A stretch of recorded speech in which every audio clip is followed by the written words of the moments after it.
Welcome to People and Power. I'm Shireen Al-Feki. In today's program, Death of the Dollar. Is the greenback losing its power? And Rumble in the Jungle. Trouble over oil in Ecuador. We begin with a look at the U.S. economy, and more specifically, the dollar.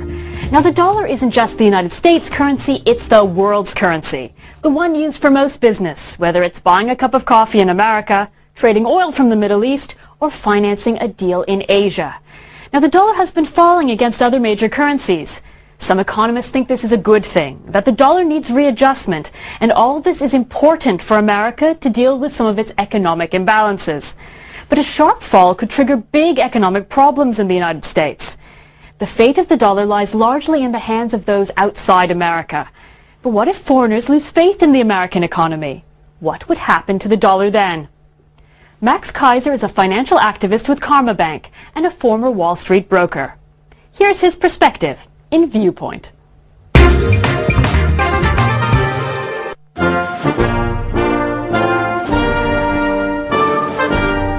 America, everyone agrees, it's a miracle economy with a booming GDP, low inflation, full employment and rising productivity. I believe, however, that America is standing on the edge of a financial precipice like the world has never seen. This precarious state of world financial affairs has been achieved because the rest of the world has been convinced to exchange their wealth for U.S. dollars. A U.S. dollar that America says is as good as gold. The United States came off the gold standard in August of 1971 by presidential executive order. And the reason is that the imbalances in that monetary system as it existed at that time were so out of whack that the U.S. could no longer maintain any credibility in keeping the gold standard at $35 per ounce.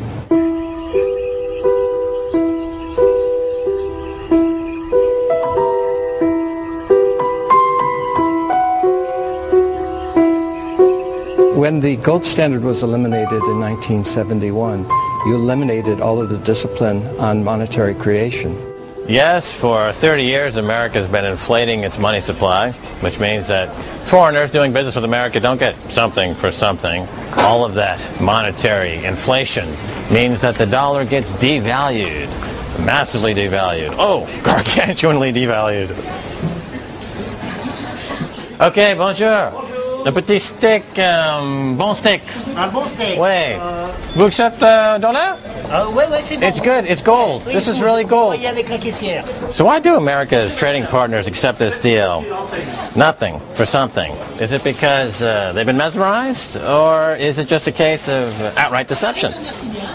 The tricksters misdirect us away from the real inflation of the printing press and onto consumer price inflation, or CPI, an index based on a basket of consumer goods. You see, with everyone focused on the price of this basket of goods, they're not really focused on the real inflation that's happening in stocks, bonds, and real estate. So, should prices inconveniently rise in any given year? Simply swap one item for another in the index, like swapping hamburger for steak. So with steak going up 20% in my basket of goods and hamburger only going up 2% in my basket of goods, by swapping out hamburger for steak, I've magically erased 18% from the official inflation rate. This is how America's been able to underreport inflation.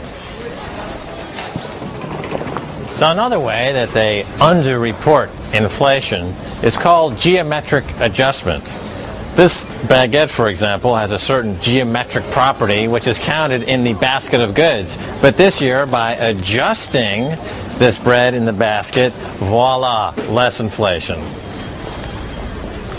Now, for people like myself who are not easily conned, all we really need to do is to look at the official government's money supply numbers to get a sense of what the real inflation is. But here, Alan Greenspan, the maestro, comes up with his greatest illusion of all in the good as gold trick. He just stopped reporting the numbers. On March 23rd, 2006, the Board of Governors of the Federal Reserve System said they will cease publication of the M3 monetary aggregate. M3 is one of the definitions of the total quantity of money in circulation. Well, my view is that they want to hide the truth, that they're creating too much money and that there's a lot of inflationary pressures in the pipeline. Well, if we no longer have the government's own numbers to tell us the truth, at least we have gold.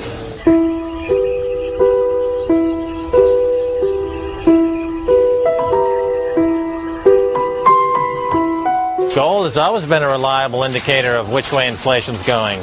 Unless, of course, the central banks are flooding the market with gold, and maybe even flooding the market with gold they don't own, possibly flooding the market with gold that doesn't exist.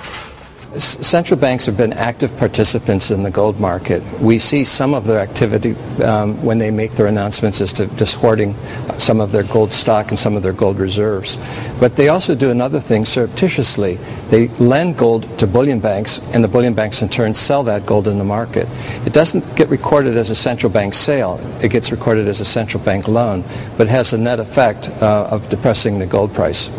GATT is the Gold Antitrust Action Committee, formed in January of 1999 to expose the manipulation of the gold market. They've done it for many reasons. To protect interests in the United States, it was the essence of the strong dollar policy of Treasury Secretary Rubin. Sounds like a brazen con. But even the establishment agrees.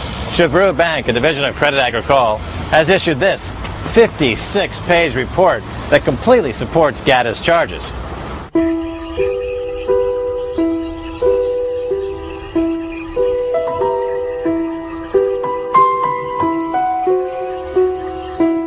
On the geopolitical front, what if oil were priced in euros?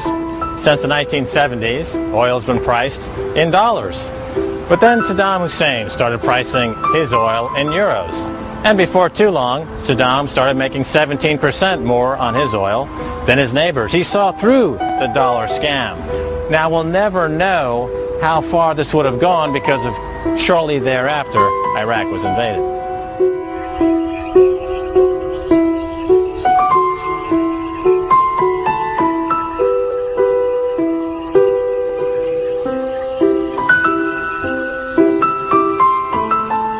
Now Iran wants to open an oil bourse, trading oil only in euros, and setting an important marker for oil in euros. Well, it will be, if it is successful, definitely it will provide, when the value of dollar is down, very keen opportunity or a venue of sale of oil by other producers who would be unhappy at the time with the lower value of dollar, and they like to come and sell their oil in the Iranian exchange, in the Iranian oil bourse, which is being traded at the time, or that is the intention, in euros. Of course, that will be an advantage. In February of 2006, the U.S. Congress raised the debt ceiling to $9 trillion, the equivalent of 28 Eiffel Towers made entirely of gold. So how is America going to pay back these solid gold Eiffel Towers worth of debt? They rely entirely on foreign creditors to finance their economy, and yet America's foreign policy at this point seems to be bomb the creditors. As hostilities escalate between America and these resource-rich countries, the central bankers of these countries begin dumping dollars for political reasons, as has been the case now with Venezuela, Syria, and Iran. For economic reasons, Sweden has dumped 17% of their dollar reserves. In March of 2006, the UAE has said that they would be diversifying 10% of their dollar reserves out of the U.S. dollar, right on the heels of the U.S. Congress's rejection of the Dubai ports deal. It's a clear sign of protectionism, and I think the view is clearly emerging that people recognize that dollars do not have any value. As more foreign banks realize that the dollars they hold are not as good as gold, look for a rush to the exits. The Asian Development Bank has recommended Asian economies to diversify out of the dollar, likening it to a bird flu. Unlikely, but once started, fast-moving and deadly. And so here we are, on the precipice of economic mayhem. Will the dollar survive?